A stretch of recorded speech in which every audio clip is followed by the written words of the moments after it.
Okay, this one is for the filmmakers. There's a new grant in town that's looking to help local storytellers and highlight stories from Central Texas. Austin PBS is now accepting applications for its brand new Digital Originals Grant, which will give $35,000 each to 2 local creators. Applications close May 30th, so if you're interested, look up Austin PBS Digital Originals Grant to apply.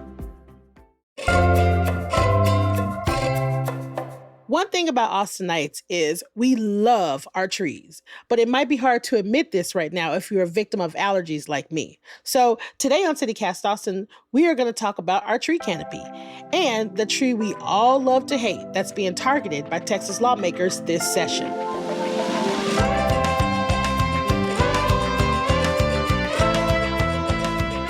It's Monday, May 12th. I'm Nikki Devon, and this is what Austin's talking about.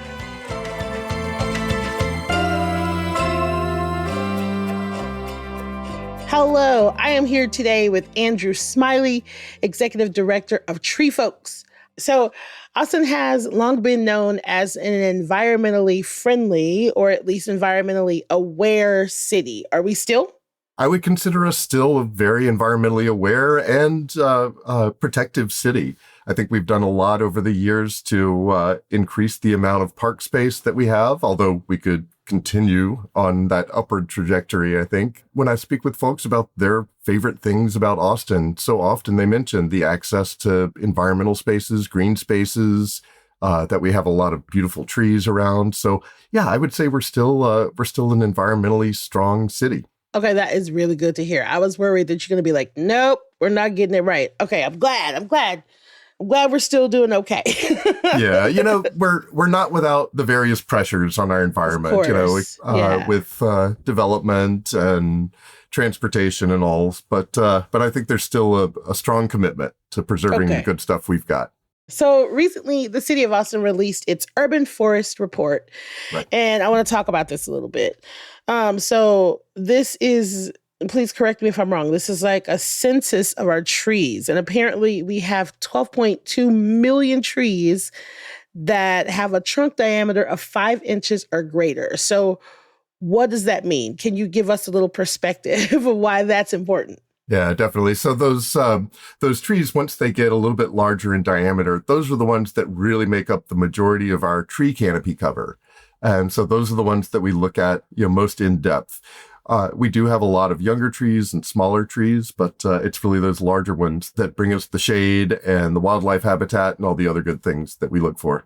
Now, in case there is someone that's listening that maybe does not quite understand what a tree canopy is, can you give me a brief definition of what we're talking about when we say the tree canopy? Yeah, so you can look at tree canopy, I suppose, in a couple of different ways. From one perspective, you can stand on the ground and look up, and you can determine if you are under the shade of a tree or not. And you can even look to see how much of your perspective is covered in trees. You could also take a different look and go above the trees and look down. And from that perspective, you can see how much of an area is covered in trees. And so that's basically how we get those statistics, is from looking down on the city or any other area and determining how much of that city is covered by trees. And we're getting more and more sophisticated with the tools and the technology that we have access to, where we can even determine the species of trees, the density of the tree canopy cover, and the health of the trees as well. You could think of it as an umbrella. Open an umbrella above your head, and there you're under the canopy of that umbrella. Nice. And so our tree canopy is 41%. Is that good? What is our ideal percentage? So 41% is, I would say, very good. Our previous study in 2014 indicated that we were right around 31%. And if we fast forward then to the most recent study, the increase up to 41% is really encouraging, but it's not yet the ideal. Our environmental equity plan, our sustainability plan, sets a goal for 2050 of 50% tree canopy cover. And so we've still got a ways to go to get there.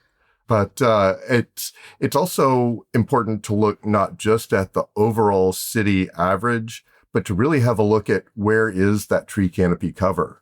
And by looking at our maps and reviewing some of our other data, we can really see that the eastern portion of our city basically draw that same line that we draw for other disparities right down I-35 and look east. And we can see that that's really where the gaps exist, which is a good indicator of where we need to dedicate our resources. So you are barreling right into my next question. Like, I grew up on the east side, and this has been true for the entirety of my life, for sure. The tree canopy is higher on the west than the east side. We know that there's a lot of development happening. There always is. But why do we think it isn't more evenly distributed? Doesn't everyone have the same building codes? Like, what is happening? So present day, everybody has the same building codes, the same opportunity. Everybody gets mostly the same weather. So there's nothing stopping us from fixing that disparity. But if we look back at how Austin's population grew, there were farms and light industrial areas predominantly on the east side, a lot of agriculture on the east side. And then when populations of color, communities of color, were pushed into the eastern areas, they were setting up neighborhoods in pasture land and farmland near industry where there had not historically been trees.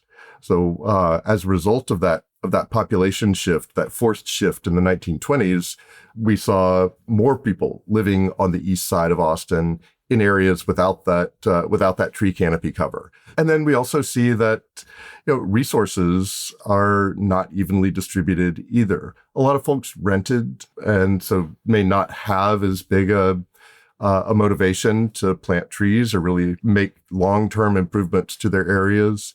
There's less parkland on the east side, so public spaces that could hold tree canopy are only just now beginning to establish more tree cover. A recent Washington Post interactive feature showed that our tree cover is 32.3% compared to 21.4% in similar cities. So how do we compare nationally to other cities as far as our tree canopy and tree health? Yeah. So, and just a point about the data that the city shared that said we were at 41% versus the data from this study, it's a matter of differing methodologies for measuring the canopy cover. Okay. Yeah. Thank you for explaining that. Yeah. It's still encouraging though to see that using the city's methodology and also using this the new report that was explained in the Washington Post article, it still shows an increase over time. So I still think we're doing well. Obviously, we can't compare our tree canopy cover to somewhere in the Southwest, like Phoenix, Arizona. They just don't have trees there. Nor could we really compare our tree canopy cover to somewhere in the Southeast, like Mississippi, Alabama, where there's so much undeveloped land and trees just have the opportunity to grow bigger and stronger. Same with trees in the Northwest, in Washington, Oregon, where the environment is just better for tree growth. And I think we're keeping the hope alive, I suppose, by investing in trees. Yeah. How are we compared to other Texas cities? We're doing really well compared to other Texas cities. And I think that just shows an emphasis on protecting our green spaces. Nice. It's so funny because I remember coming up in high school and planting trees was a big deal. Like I can't tell you how many, field trips we went on to go plant some trees somewhere, or talking about if we plant these trees now, in 20 years, we'll have X, Y, and Z. Why does a tree canopy matter to our city? Why does it matter how much coverage we have? Yeah, so I think the simplest answer is to go outside in August and stand out in the open sun, and then take a few steps over until you're under a tree, and you can feel the difference. You can absolutely feel the difference in temperature, up to 5 or to 8 degrees immediately cooler under the shade. The easiest thing to encourage folks to understand the importance of trees is in the summer, it's hot. It's hot. It's hot. That's it. Period. But we get so many other benefits from trees. If there is good shade around a home, we have to spend less money actually cooling that home. Trees also provide an amazing habitat for wildlife. Trees are also, they're the lungs of the earth. Trees breathe I love that. Yeah. Carbon, and they expel oxygen. So as we're talking about better air quality, easier breathing, trees also help trap particulates. So little dust and such out of the air to make it easier to breathe. They're just doing all the work. Aside from just being beautiful to look at and sit under, they're doing a lot of work. That's true. So I live over in East Austin as well. I live in the Go Valley neighborhood. Oh, yeah. Right around the corner from us is a big pecan grove that fortunately the city of Austin purchased the land and is turning it into a park. And it's great to see my neighbors out there at the pecan grove in the fall picking up pecans. So oh my God. We get shade, we get wildlife habitat, we get cleaner air, and sometimes we even get good food.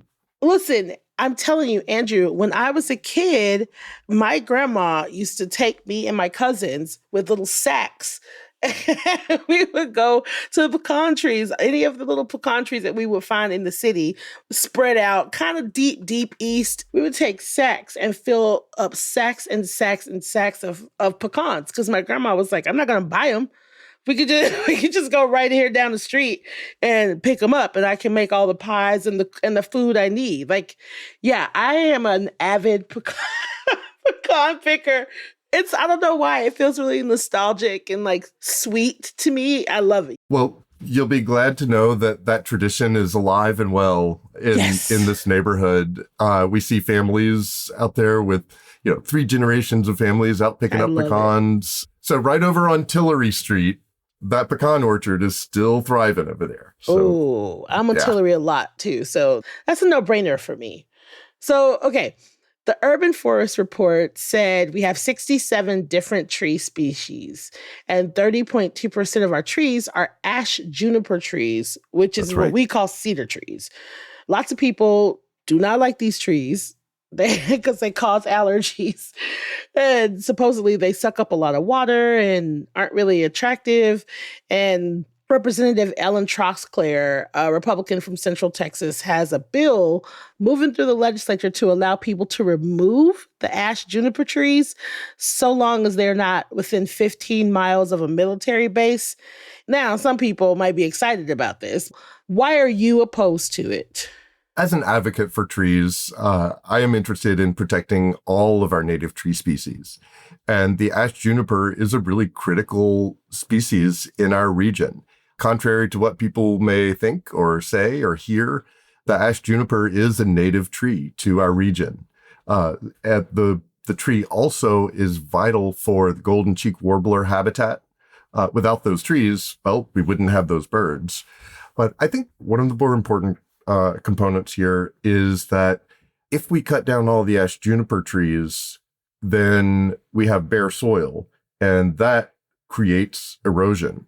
So I understand the issue of allergies, but you can take a Sudafed for your allergies. There's no pill to take to stop erosion if you cut down all the trees. Right. So we encourage folks if they want to start eradicating ash juniper trees from their property, don't just go in and clear cut and then try to plant more trees.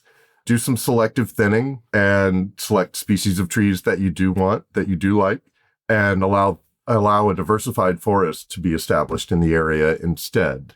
One myth, too, that we need to dispel is that cedar trees are not water hogs. Cedar trees are not taking water out of our aquifer. Oh, I love this. Cedar trees are very drought tolerant, and in fact, their roots create like capillaries, little channels for rainwater to infiltrate our aquifer. So I think that's a really important good point to make as folks are considering which side of the issue they want to be on. It seems ridiculous to me. Like, you think you can escape allergies. You're not going to escape allergies because you cut down cedar trees. Everything else is still there. Like, when you come to Austin, you are going to have allergies eventually. Those listening, if they haven't caught you yet, just wait. They're going to catch up to you. And cutting down trees is not the way to fix it or avoid it. I agree. And, right now, this time of year, the pecan trees are flowering, and I'm getting pummeled by the pecan pollen right now. But I'm not inspired to go cut down the pecan trees. Instead, I go get a neti pot and wash my car a little more often. Exactly. Just do the things that you have to do. I'm sorry, I'm about to sneeze. Excuse me. Oh, it's those pecan allergies, huh? Oh man, it's bad. It's so bad right now. I still love it. I still spend all day outside. It's my city. The allergies are not chasing me off.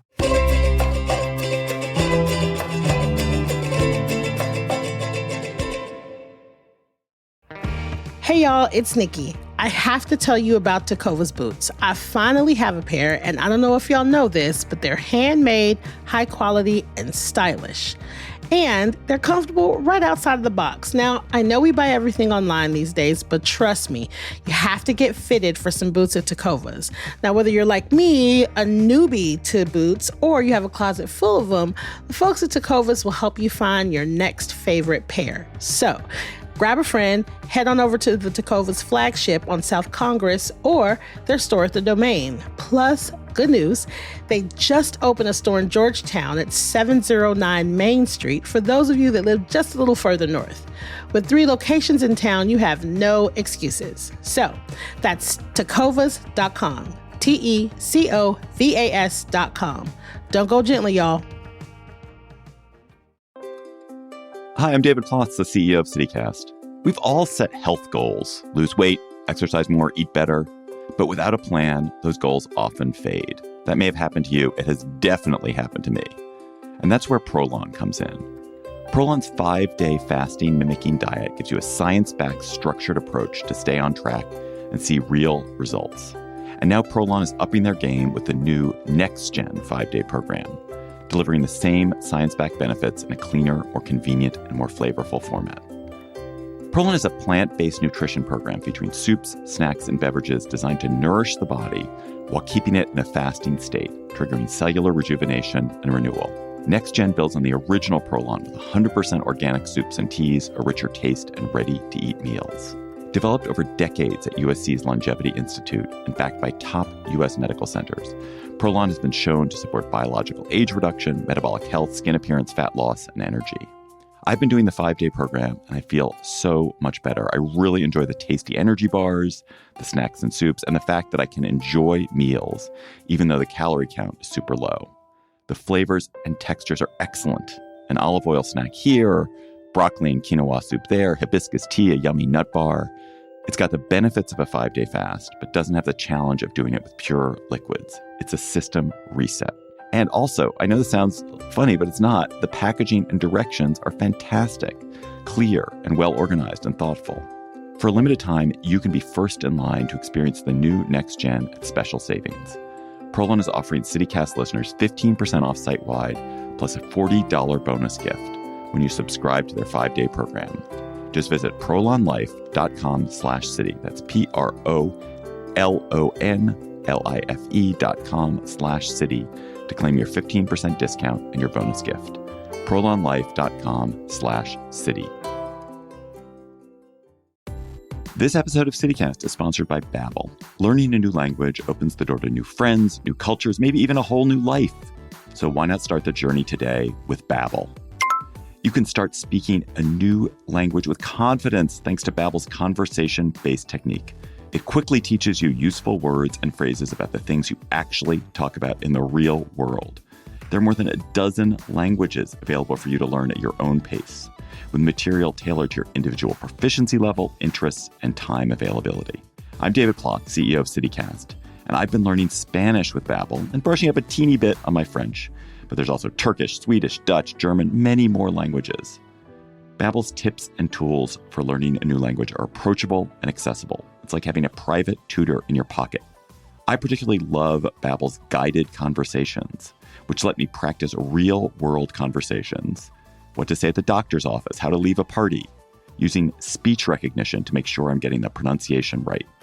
Babbel's mobile app and website have real-time feedback, progress trackers, and clear visualizations. They're helping me improve my Spanish in only 10 minutes a day. So get talking with Babbel. I want you to learn another language, so I'm teaming up with Babbel to gift you 55% off subscriptions, but only for CityCast listeners at babbel.com/CityCast. Get up to 55% off at babbel.com/CityCast. Spelled BABBEL.com/CityCast. Babbel.com/CityCast. Rules and restrictions may apply. So the American Lung Association's annual State of the Air findings just came out, and Austin is ranked the 39th most polluted place in the country. But we were 54th last year. Does that sound right to you? It depends on, I don't know, what do they consider pollution? We have been investing more in planting more trees, distributing more free trees for residents to plant in their own yards. So there are strides made in that regard. I also know some of our partner organizations like Keep Austin Beautiful and some of the park and trail conservancy organizations are really mobilizing these days to do litter pickups and cleanups. I'd also like to think that maybe we're becoming a little smarter about our trash and not throwing stuff out the car window and being mindful of making sure our garbage gets in the right receptacle. So in my opinion, I would say, yeah, that sounds about right. Yeah, I would love to hear your take on it, though. I was just in New Orleans. Before New Orleans, I was in LA. Before LA, I was in Colorado, right? So if I was to put those three in order of how clear my lungs felt, I have asthma, how clear the sky was, as in I didn't see any smog, right? I'd go Denver first, then us, then New Orleans, then LA. When I'm in other places, I can feel the smog in my chest. I can feel the air pollution in my chest because I have asthma. And so the way that I breathe dictates how how I view a city. And for the most part, allergies notwithstanding, I feel like our air quality here most often is pretty good. When we had those really unfortunate fires in Fredericksburg recently, a couple of months ago, that day I was like, oh, I see okay, this is bad. I can feel the difference here. This is really affecting how I breathe. I think that actually sounds like a pretty solid real life measurement. When we talk about tree canopy cover and air quality and other environmental factors, we're really gauging our quality of life. And if your quality of life is improved and feels better when you're here, as compared to maybe some other places, LA, I think that's completely understandable, and that's what matters in the end, anyway. Right. So I'm with you, Nikki. I think that's a good indicator. Me and my lungs have decided that this is how it's going to be. And I would love to hear a follow-up report in a few years to see if we are indeed increasing. That's true. And along those lines, this year is the first time in 10 years that I'm putting this in quotation marks, Tree of the Year award is back. So experts used to do the hard work of nominating the trees, right? It used to be handled by experts, but now it's kind of like a popularity contest, and anybody can nominate a tree, which will then be voted on by the general public. And, you can have your opinions about what happens when you just have anybody willy-nilly voting for something like this. But is this an opportunity for us to get into some environmental activism and learn more about trees so that we can then vote on these trees? Or is it a popularity contest? So I would say absolutely this is a popularity contest with a purpose. Ooh, I like that. I like it. Yeah. So the Tree of the Year awards, as they were initiated in 2007, they were really designed to gauge the technical merits of a tree based on its shape and height and the circumference of the trunk or diameter. And, it was all just very scientific and very technical. And it was somewhat burdensome too for these professional arborists and foresters and others to take time out to do to go and assess these trees.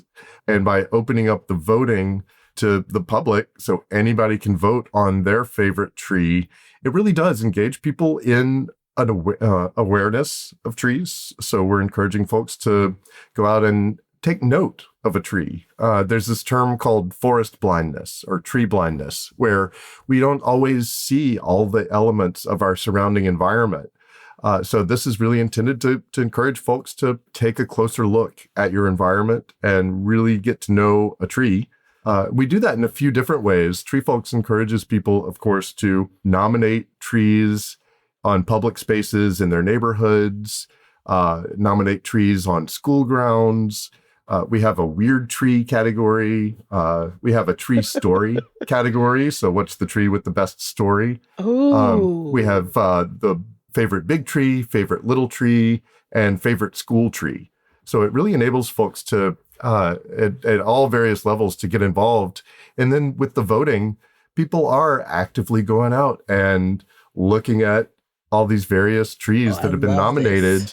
I heard a story recently of a fellow who had moved away for college, came back on a visit over the summer, and took the Cap Metro bus around to spot as many of the nominated trees as he could, so that he could take part in the voting. So, yeah, that's anecdotal, but that's one good story about this getting people out into the community to really notice our trees. I love this idea of just like being aware of the trees around you and taking time to really get to know your neighborhood in that way or other neighborhoods in that way. I love this idea of taking the bus around and trying to find the trees.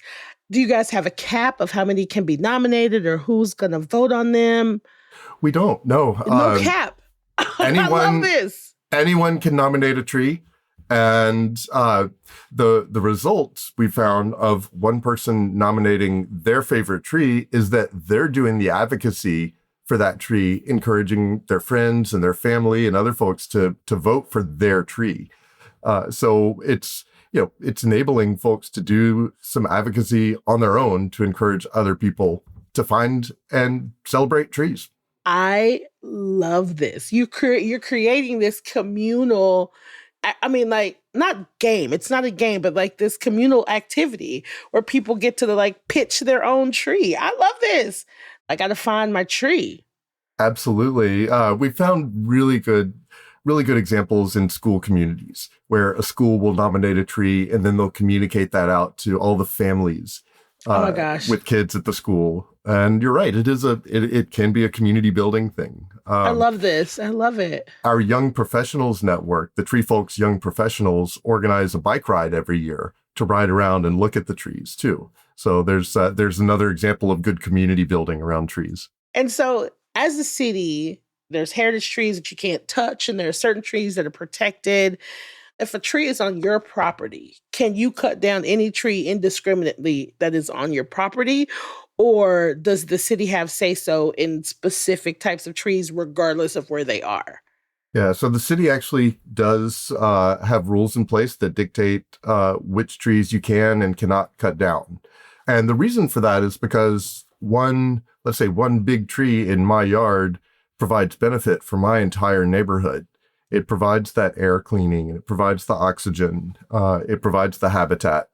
And so there is a reason that we want to protect our big, healthy, beautiful trees. And the city does have some ordinances in place that govern what trees can and can't be removed. I think that people think when you cut down a tree, as long as you just like plant another tree, everything is okay because you're replacing this tree. Can you explain why that is maybe not the case? So we consider trees to be a valuable part of our green infrastructure, and it takes time to really build tree canopy cover. And by removing one tree, with, let's say it's got a diameter of 20 inches. If you remove that one big tree and then you plant it with, say, 20 more trees that have a 1-inch diameter, the math works out. 20 inches, but all those new trees are going to take a lot of time before they're able to provide the shade, before they're able to provide the other environmental benefits that one big tree provides. So don't just be cutting down your trees indiscriminately, please. That's right. Okay. So you have me very excited about your, tree of the year, because that's something that Tree Folks, you guys do that. Yeah. Tree Folks brought that back. Okay, great. In partnership with the Austin Parks and Recreation Department and with the support of the Stillwater Foundation. Okay. So we got that coming down the pipe. Everybody needs to be on the lookout for Tree Folks Tree of the Year, so you can get out and hug some trees and talk to some trees and nominate some trees. But is there anything else that you want to add that we missed or didn't talk about? Yeah, so over the course of Tree Folks' 35-year history here in Austin, we have really emphasized community mobilization and getting volunteers involved. And so if people really do want to learn a little more about trees, and if folks see trees as a good solution to address climate change and to build climate resilience, folks can get their hands on that solution by volunteering with Tree Folks to plant some trees.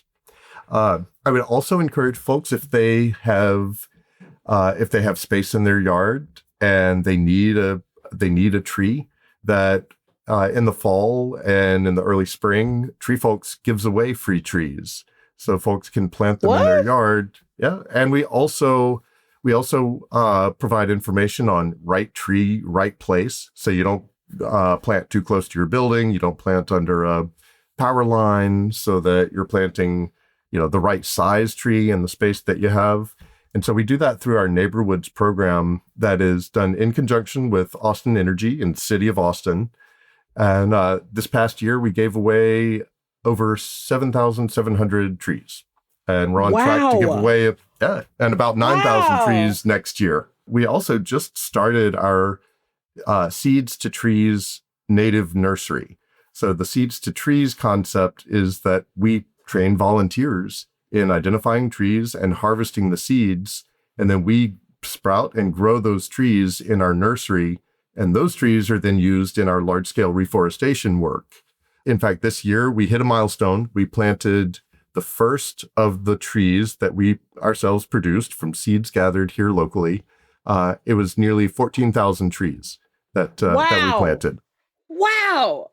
Okay, y'all are really out here doing a lot of work. I love this. Thanks. Yeah, we're doing, it's serious work. It is fun, and it does help build community, and we enjoy our work. One of the projects that we do is a large-scale reforestation program in a 7-county region here in Central Texas, where we'll provide reforestation services on public and private land in floodplain zones. That helps prevent erosion around creeks and streams. It helps slow down the rush of floodwaters. And also, if you can imagine a tree as a carbon sink, you plant one little seed, and as that tree grows, its trunk and its branches and its leaves, all of that is carbon. So that represents taking carbon out of the air. Yeah. Carbon, a greenhouse gas, of course. And so the environmental benefits of that are pretty astounding. Also, they're measurable. So we are able to track the growth of those trees. And right now we have about 270 acres under management. And all of that is following a carbon credit protocol that enables us to actually generate carbon credits that we can trade to the City of Austin, that we can trade to other businesses, even individuals that want to have a metric to show that they're offsetting their carbon footprint. Oh my gosh, I had no idea you guys were doing so much. This is wonderful. Andrew, thank you so much. Thank you for being here and just bringing me up to speed and talking to me about tree canopies and taking the time. All right, absolutely. Well, Nikki, I appreciate the opportunity to share information about trees and information about Tree Folks.